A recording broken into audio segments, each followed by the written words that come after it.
It's probably the dumbest example of human-constructed complexity, social engineering, and just downright evil intentions, but for now, we have three numbers that will tell any lender, life partner, or employer whether or not you can be trusted. Why three numbers? Well, because it would be a complete monopoly for only one credit score company to sell all of your financial data to any curious company willing to buy, so instead, they let three of them leak your information to the dark web in their annual security filings.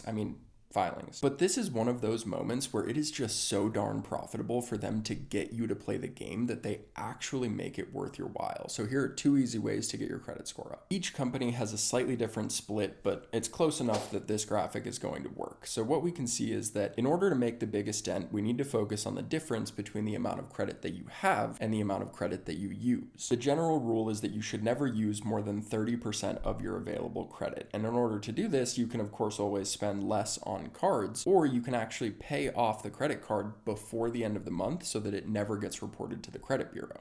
Up next, the two biggest impacts are payment history and credit age. And these two you would think you wouldn't be able to change without just paying on time and getting older, but you actually do have options. You might have a credit card inheritance, and just like a regular inheritance, not everyone gets one, but if you have it, you should use it. If your parents or your grandparents have a credit card that they've been paying off like clockwork since the 1980s, they can add you as an authorized user to that card. You don't need to use the card. They don't even have to give the card to you, but simply by having it on your credit report, it will increase your payment history and your credit age.